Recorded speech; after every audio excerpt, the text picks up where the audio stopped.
اعوذ باللہ من الشیطان الرجیم بسم اللہ الرحمن الرحیم۔ شروع اللہ کے نام سے جو بڑا مہربان نہایت رحم فرمانے والا ہے۔ یہ لال عشق از قلم سحر علی قریشی، قسط نمبر 7۔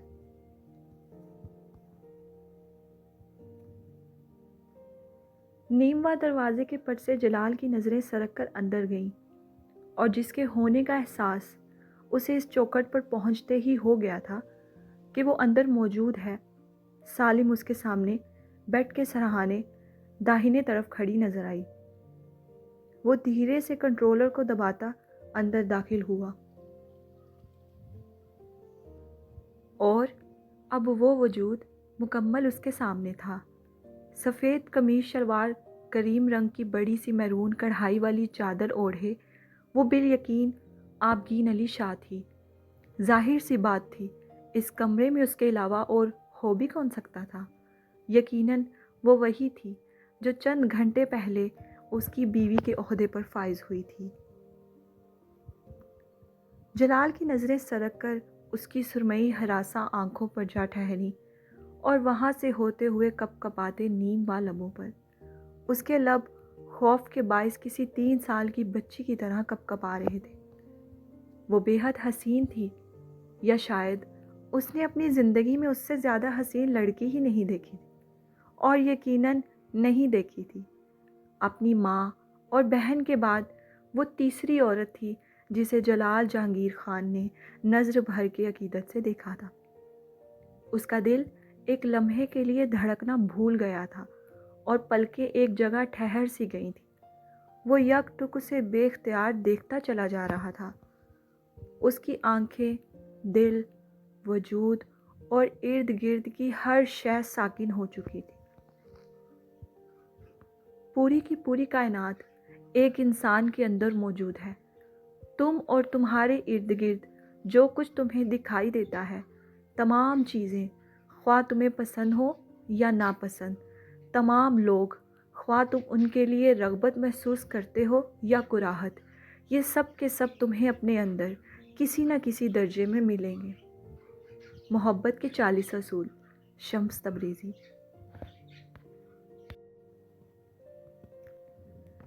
دروازہ کھلنے کی آواز پر آبگین ایڑیوں کے بل 2 قدم پیچھے لے گئی۔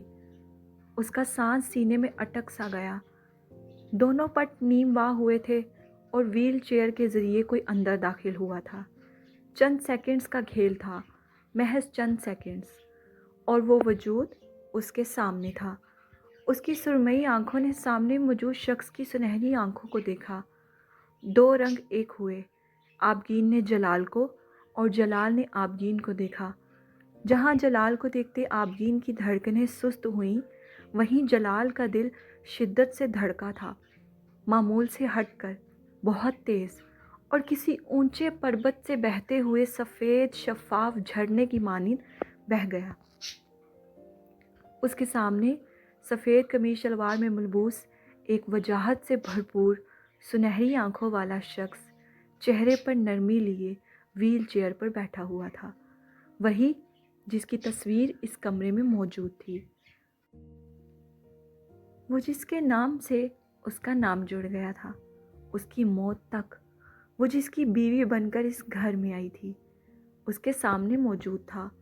اس کا شوہر اس کے چہرے پر چھائی نرمی محسوس کرتے آبگین کے چہرے پر چھائی خوف زدگی بھرے تاثرات کم ہوئے، اور اعصاب معمول پر آنے لگے۔ وہ ابھی تک اسے پتھر کی مورت بنے دیکھ رہا تھا۔ آبگین نے نظروں کی تاب نہ لا پاتے فوراً اپنی نظروں کا زاویہ بدلا، اور ان نظروں سے اوجھل ہونا جلال کے سکوت کو توڑ گیا تھا۔ وہ اپنے حواس میں واپس لوٹا۔ وہ اتنا بے اختیار کیسے ہو سکتا تھا؟ اس نے دل ہی دل میں خود کو ملامت کیا۔ اپنے والدین کے بعد یہ سب سے زیادہ قریبی رشتہ تھا اس کا، شاید اس لیے وہ خود پر اختیار کھو گیا۔ جلال نے سر جھٹکے پلکیں جھپکیں، اور پھر واپس اس کی جانب دیکھا۔ اب جب اس نے اسے دوبارہ دیکھا تھا تو جذبات تبدیل ہو گئے تھے۔ اب اسے دیکھتے جو چہرہ آنکھوں کے سامنے آیا وہ اس کی بہن ماہ روح کا تھا، وہ جسے سامنے کھڑی لڑکی کے بھائی نے بے رحمی سے وہ مجرم تھا ان کا۔ جلال کی آنکھوں کے رنگ بدلے اور ڈرائیو کنٹرول پر پکڑ مضبوط ہوئی، اور صرف یہی نہیں، اسے چلاتا وہ کمرے کے وسط میں آبگین کے قریب آ پہنچا، اس سے بمشکل 6-7 قدم دور، اور جلال کے اس عمل پر وہ اپنے قدم مزید پیچھے لے گئی، مگر ہائے افسوس کہ دیوار نے راہیں مسدود کر دی تھیں۔ یہ محسوس کرتے اس کی ریڑھ میں سنسنی سی دوڑ گئی۔ دوسری طرف اس کے وجود کی کپکپاہٹ، پلکوں کی لرزش، ڈگمگاتے قدم اور خوف سے سفید پڑتا چہرہ وہ بخوبی محسوس کر سکتا تھا۔ آبگین کی غیر ہوتی حالت پر اس کے دل نے باور کروایا کہ وہ بے قصور ہے، ہر چیز میں، ہر عمل میں، اور وہ ایسا شخص تھا بھی نہیں کہ اس کے بھائی کے کیے کی سزا اسے دیتا یا اس کی عزت کو رونتا۔ دوسری جانب ویل چیئر پر موجود جلال کے وجود کو دیکھتے اس کا دل سکڑ گیا تھا۔ تو یہ سزا چنی گئی تھی اس کے لیے، قصاص کی سزا کا یہ پہلا نشتر تھا جو اس کے وجود میں گاڑ دیا گیا تھا، اور اب اور نہ جانے کتنے زخم تھے جو اسے دینا باقی تھے۔ کیا اس نے ایسی زندگی تصور کی تھی؟ ایسی وہ ایک معذور شخص کے ساتھ بیاہی گئی تھی، اپنے سوتیلے بھائی کے گناہ کے عوض؟ جلال نے اس کی آنکھوں میں اپنے لیے حقارت نہیں دیکھی تھی، مگر بے پناہ درد ضرور اترتا دیکھا تھا، جیسے بہت سارے خواب چھناک سے ٹوٹ کر کرچی کرچی ہوتے بکھر گئے ہوں، اور وہ کرچیاں جلال اور آبگین دونوں کے پیروں میں پیوست ہوئی تھیں۔ اس کی آنکھوں میں یہ اذیت دیکھ کر جلال درد زدہ سا مسکایا تھا۔ وہ 35 سالہ مرد جسے آج تک اس بات پر تکلیف نہیں ہوئی تھی کہ وہ چل نہیں سکتا، اس نے ہمیشہ ہر حال میں اپنے رب کریم کا شکر ادا کیا تھا۔ آج اپنی بیوی کی آنکھوں میں یہ اذیت دیکھ کر اس سے شدت سے احساس ہوا تھا کہ وہ اللہ کی کتنی بڑی نعمت سے محروم ہے۔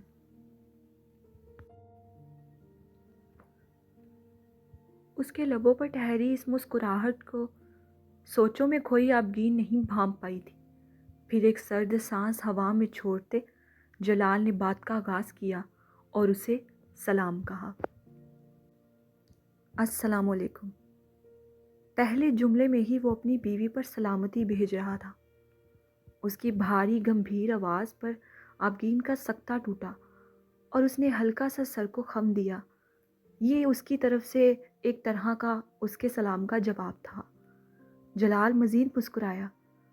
آج دن میں یہ دوسری بار تھا کہ وہ مسکرایا تھا، مگر کمبخت وہ لوگ یہاں موجود نہیں تھے جو اکثر اس کی مسکراہٹ دیکھنے کو ترستے تھے۔ میرا نام جلال جہانگیر خان ہے۔ وہ چہرے پر نرمی لیے اسے دیکھ رہا تھا، جس کی وجہ وہ سمجھنے سے قاصر تھی۔ جلال کی آواز اس کی سماعت سے ٹکرا رہی تھی اور گہری سنہری آنکھیں اس کے وجود پر ٹکی تھیں، جس باعث اس کے چہرے پر سرخی گھلنے لگی۔ یہ منظر حسین تھا مگر عجیب تر تھا جلال کے لیے۔ سر جھکاتے وہ اپنی نظریں ادھر ادھر پھیرنے لگی، جیسے چھپنے کے لیے جگہ تلاش کر رہی تھی۔ آپ کو مجھ سے ڈرنے کی ضرورت نہیں ہے، میں آپ کو کوئی نقصان نہیں پہنچاؤں گا۔ میں نے کچھ نہیں کیا، اس نے فوراً ہکلاتے ہوئے کہا۔ سر ہنوز جھکا ہوا تھا، اسے لگا وہ اسے دوبارہ نہیں دیکھ سکتی۔ اس کے اس جملے نے جلال کو اذیت میں مبتلا کر دیا تھا۔ کتنی بے بسی تھی اس کے لہجے میں۔ میں جانتا ہوں، اس لیے کہہ رہا ہوں کہ آپ کو یہاں مجھ سے یا کسی سے بھی ڈرنے کی ضرورت نہیں ہے۔ وہ 2 پل کو رکا۔ آپ کی ملاقات چھوٹی امی سے ہوگی، جلد یا بدیر۔ یہ سنتے آبگین کا خون خشک ہوا۔ مگر آپ پریشان نہیں ہوں، اللہ سب خیر کریں گے انشاءاللہ۔ میں ہر اس حد تک جاؤں گا کہ آپ کو یہاں کوئی تکلیف نہ پہنچائی جائے، اور ہر اس حد کو پار کر جاؤں گا کہ آپ کے بھائی کو کوئی ایسی اذیت نہ چھوٹے جو میں اسے نہ پہنچاؤں۔ میں اس پر زندگی تنگ کر دینے کا خواہ ہوں۔ آبگین نے فوراً سر اٹھا کر اسے دیکھا۔ اس کے ان صفاقانہ جملوں سے اس پر یہ آشکار ہوا تھا کہ وہ نہایت صاف گو انسان ہے۔ وہ دل میں بات رکھنے والوں میں سے نہیں تھا۔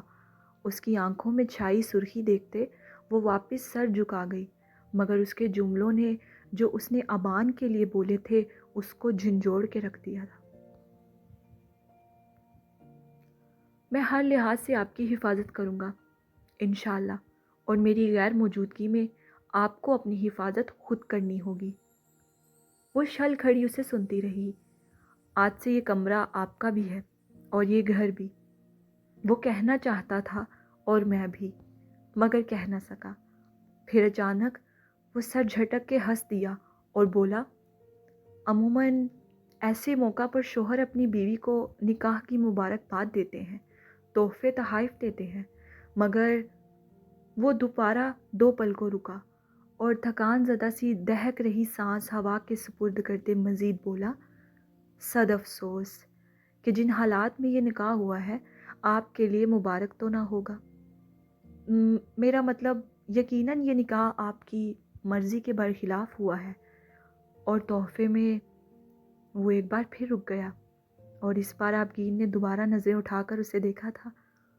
تحفے میں آپ کو عزت، مان اور تحفظ دینے کا وعدہ کرتا ہوں۔ میں وعدہ کرتا ہوں کہ آپ کی عزت و مان میں رائی کے دانے کے برابر بھی فرق نہیں آنے دوں گا، اور یقین کریں میں اپنا وعدہ کبھی نہیں توڑتا۔ ان جملوں نے آبگین کو ایک ڈھارس سی بندھا دی تھی۔ اس کا دل چاہ رہا تھا وہ یقین کرے سامنے موجود شخص پہ، اس کے وعدوں پہ۔ چند ثانے جلال اسے دیکھتا رہا، جس کی نظریں بظاہر تو اس پر تھیں مگر دماغ کہیں اور تھا۔ وہ غیر مرئی نقطے میں کھوئی ہوئی تھی۔ معاً اس نے اپنی قمیص کی داہنی جیب سے خاکی رنگ کا لفافہ نکالا اور تھوڑا قریب آتے آبگین کی جانب بڑھایا۔ اس کے قریب آنے پر اس نے پہلے جلال کو چونک کر اور پھر اس لفافے کو سوالیہ نظروں سے دیکھا۔ یہ 1.25 روپے ہیں، یعنی آپ کے حق مہر کے پیسے۔ اس کی آنکھیں حیرت کی زیادتی سے پھیل گئیں۔ اتنی مہربانی، اتنا تکلف، اتنا خیال وہ کیوں کر رہا تھا؟ اس کے ذہن نے سوالات کی بوچھاڑ کر دی۔ وہ یوں ہی سنگ ہوئی اس کے ہاتھ کو دیکھتی رہی۔ آبگین، اس کی پھیلی خوبصورت سنہری آنکھیں دیکھتے جلال نے گمبھیرتا سے اسے پکارا۔ اس پکار پر وہ گرنے کو ہوئی تھی، پھر بے ساختہ چادر سے ہاتھ باہر نکالتی لفافہ پکڑ گئی اور دیکھے تھے جلال نے اس کے چھوٹے سے مومل دودیا ہاتھ۔ وہ ہلکا سا مسکایا۔ آپ چاہیں تو اس روم میں سو سکتی ہیں، اور اگر نہ چاہیں تو یہ داہنے طرف، اس نے اشارہ کیا۔ آبگین نے اس کے اشارے کے تعاقب میں دیکھا۔ منی بیڈ روم ہے جو بہت آرام دہ بھی ہے، آپ وہاں بھی سو سکتی ہیں، جیسے آپ کی مرضی۔ میں وہیں سوؤں گی، اس نے فوراً کہا، مبادا کہیں وہ اپنی پیشکش واپس ہی نہ لے لے۔ جلال نے سر کو خم دیا۔ اگلے لمحے وہ آندھی کی طرح اس کے پاس سے گزرتی اس کمرے میں چلی گئی تھی۔ گزرتے ہوئے اس کی چادر کا سرا لہراتا جلال کے ہاتھ اور بازو سے مس ہو کر گیا تھا۔ اس لمس پر بے ساختہ وہ آنکھیں بند کر گیا اور گہرا سانس لے کر جب کھولی تو وہاں وہ موجود نہیں تھی، مگر اس کی خوشبو اس کمرے میں اس کے نزدیک اور اس کا لمس اس کے وجود پر باقی رہ گیا تھا۔ وہ گردن موڑے اس کمرے کے بند دروازے کو دیکھتا رہا، جہاں جاتے وہ اپنا آپ جلال سے چھپا گئی تھی۔ چند لمحے وہ وہیں بے وجہ بیٹھا رہا اور پھر خاموشی سے کمرے سے باہر نکل گیا۔ ابان قطر نہیں پہنچا، بلکہ وہ ایئرپورٹ ہی نہیں پہنچا۔ کمرے میں داخل ہوتے فرقان کی دی گئی اطلاع پر فریدے اپنی نشست سے بدک کر کھڑی ہوئی تھیں۔ کیا مطلب ہے آپ کا؟ ایئرپورٹ نہیں پہنچا؟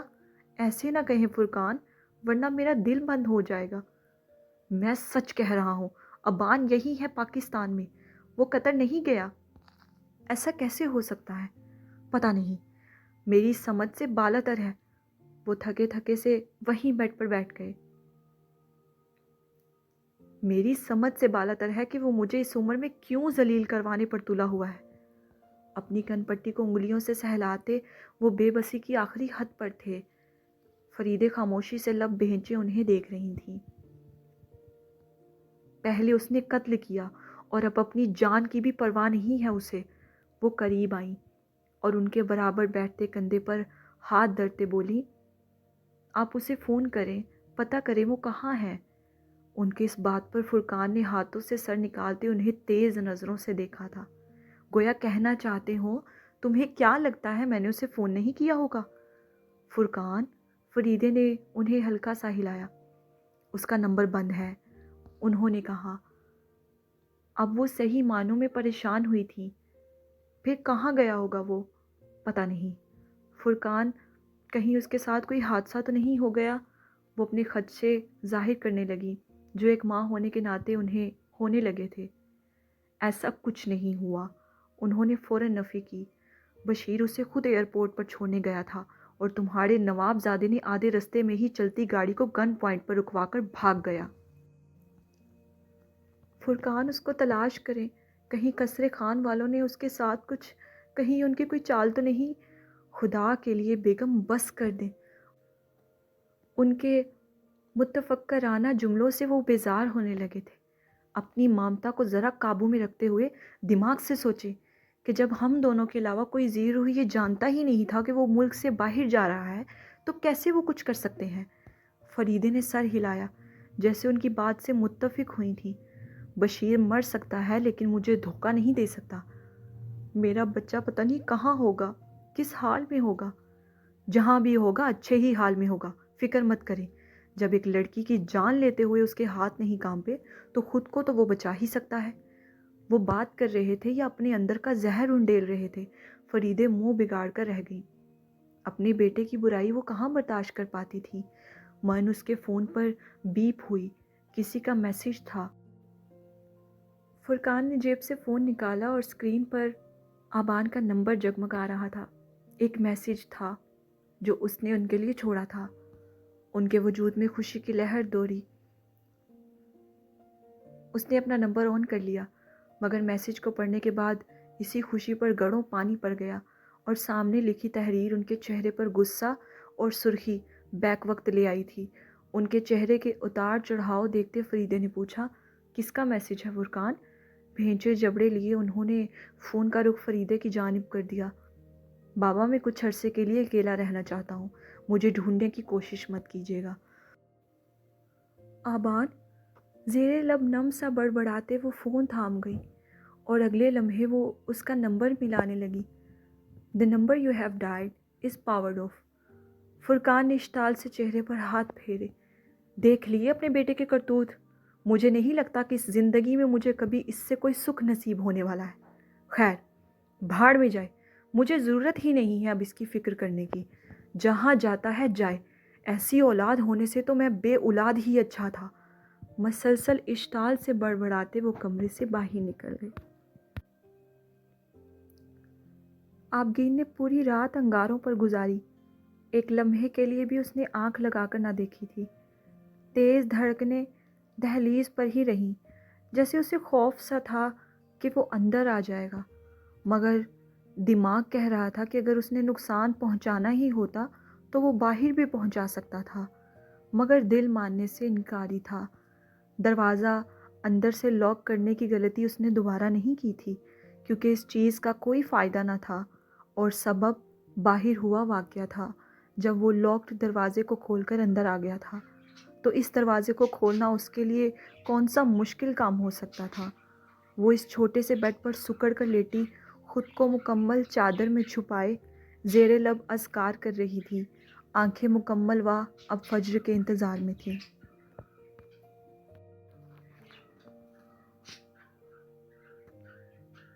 چند گھنٹوں بعد کانوں میں پڑتی مؤذن کی اذان پر وہ اٹھی اور چادر خود پر درست کرتے اس نے آہستگی سے دہلیز پر جا کر دروازہ کھولا اور ہراساں آنکھیں باہر پورے کمرے میں دوڑائیں۔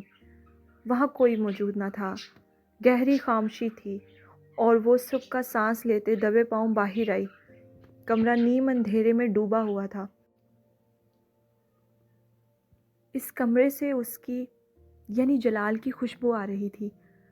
اپنے گرد اسے اس خوشبو کا احاطہ قائم ہوتا محسوس ہوا۔ بے ساختہ اس نے ارد گرد دیکھا اور بالکل اپنے سامنے اسے اپنا سایہ دکھا جو اس کے پیچھے موجود کمرے کے نیم دروازے سے آتی سفید روشنی کے باعث قائم ہو رہا تھا۔ آبگین نے سست دھڑکتے دل کے ساتھ ہلکا سا پلٹ کر دیکھا۔ اس کمرے کی جلتی روشنی اور اندر سے آ رہی ہلکی سی کھٹ پٹ کی آواز پر وہ جان گئی تھی کہ اندر وہ موجود ہے، اور بس پھر حلق تر کرتی وہ طوفان کی سی سپیڈ سے وہاں سے بھاگ کے واش روم میں بند ہو گئی۔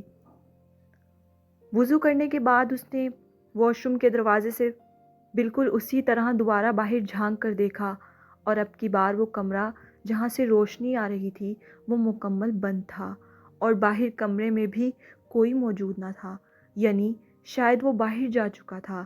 آبگین شکر پر شکر کرتی باہر آئی اور واپس اپنے کمرے میں بھاگ گئی۔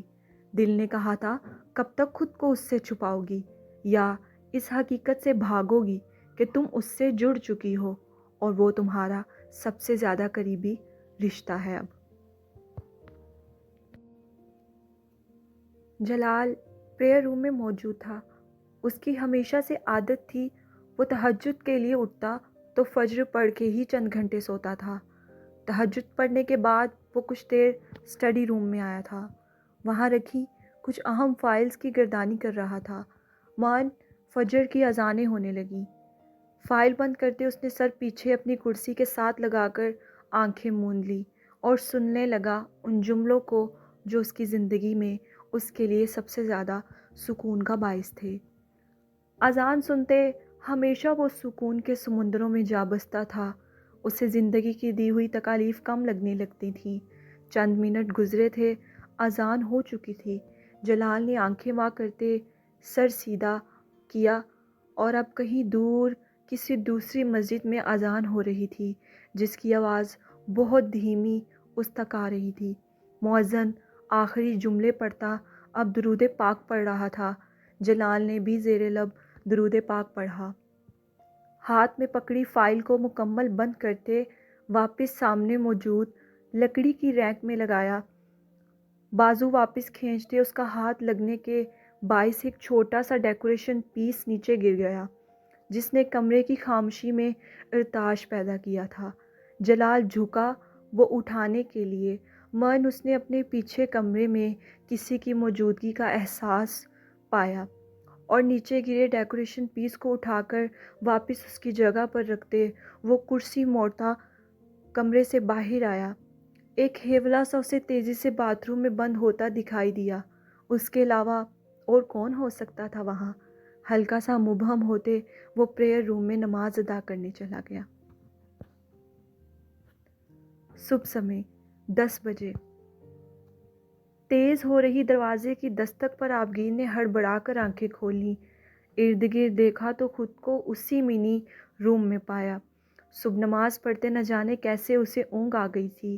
حواس مکمل بیدار ہوئے تو یاد آیا کل کا تمام واقعہ جس نے یہ باور کروایا تھا کہ آبگین تم شاہ حویلی نہیں قصر خان میں موجود ہو۔ کل رات نیم اندھیرے میں اس نے اس کمرے کو غور سے نہ دیکھا تھا، اور اب وہاں موجود کھڑکیوں کے ذریعے اندر آتی روشنی تمام منظر صاف دکھلا رہی تھی۔ داہنے طرف دیوار پر لگی وال کلاک 10 کا ہندسہ عبور کر چکی تھی۔ حلق میں گلٹی ابھر کر معدوم ہوئی۔ مان دروازے پر دوبارہ دستک ہوئی۔ آبگین نے سراسیمگی سے دروازے کو دیکھا۔ وہ مرے قدم اٹھاتی اپنی چادر اوڑھے باہر نکلی۔ کمرے میں کوئی موجود نہ تھا، یعنی جلال جا چکا تھا۔ دستک باہر والے دروازے سے آ رہی تھی۔ کون ہے؟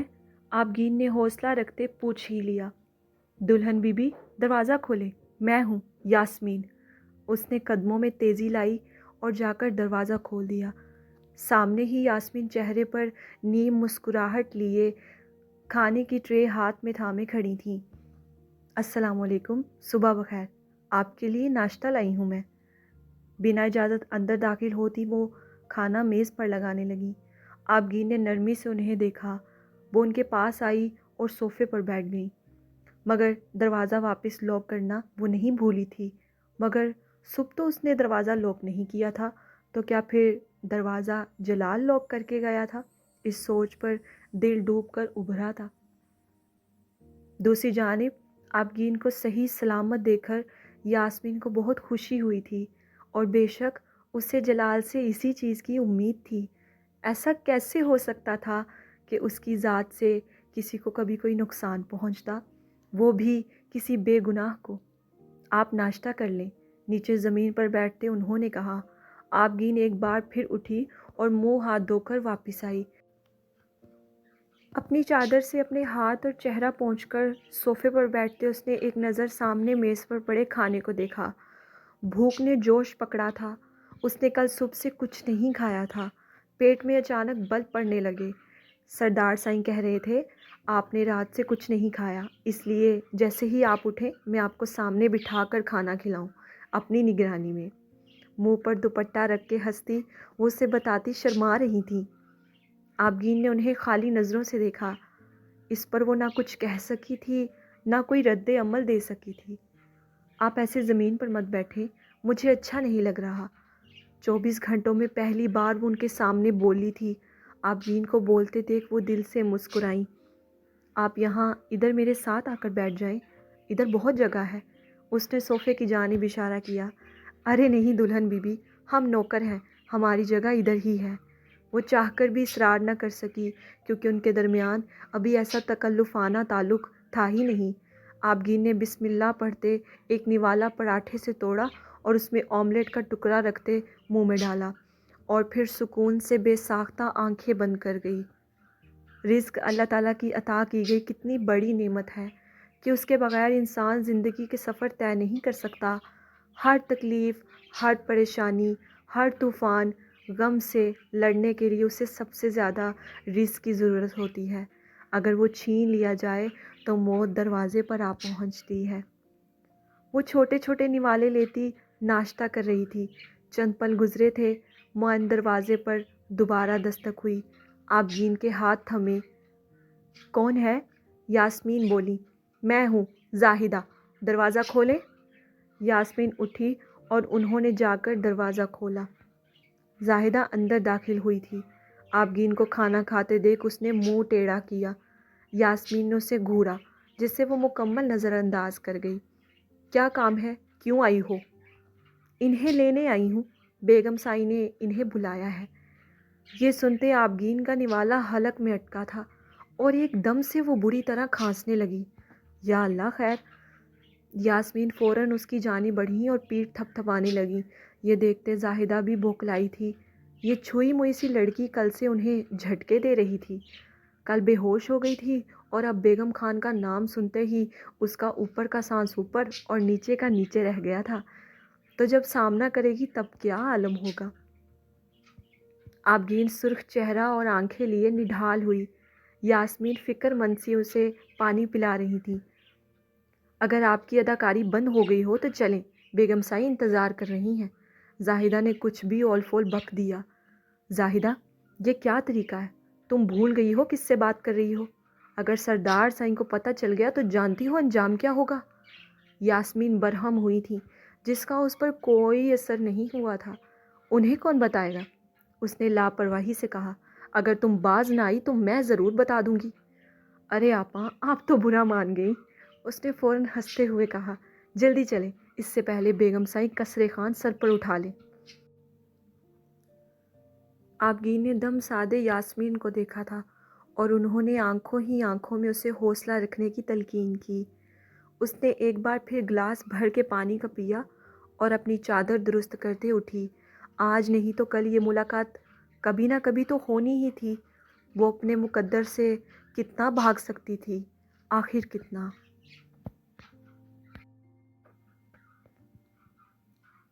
چادر کے سرے کو مٹھی میں دبوچے اس نے قدم اٹھائے تھے باہر کی جانب۔ دل اللہ سے مدد مانگ رہا تھا اور پھر سماعت سے ٹکرایا تھا کل رات کا کہا جلال کا جملہ۔ میں آپ کو عزت، مان اور تحفظ دینے کا وعدہ کرتا ہوں۔ میں ہر لحاظ سے آپ کی حفاظت کروں گا، انشاءاللہ۔ کیا یہ جملے کافی تھے ڈھارس بندھانے کے لیے، یا وہ چاہتی تھی کہ اس نے تحفظ دینے کا وعدہ کیا تھا تو وہ خود اسے تحفظ دے آ کر؟ مگر اس کے جملوں نے کہیں نہ کہیں اس کے دل کو مضبوط کیا تھا۔ وہ یاسمین کے ساتھ کمرے سے باہر نکلی تھی اور وہ دونوں اب زاہدہ کے تعاقب میں تھیں۔ جاری ہے۔ چلیں جی ڈیئر ریڈرز، قسط ہو چکی ہے مکمل۔ امید ہے آپ سب کو پسند آئی ہوگی۔ پڑھ کے اور سن کے رائے کا اظہار ضرور کیجیے گا اور میرے چینل کو سبسکرائب کرنا مت بھولیے گا۔ جلد انشاءاللہ حاضر ہوں گے ایک نئی قسط کے ساتھ۔ مجھے دے اجازت۔ اللہ حافظ۔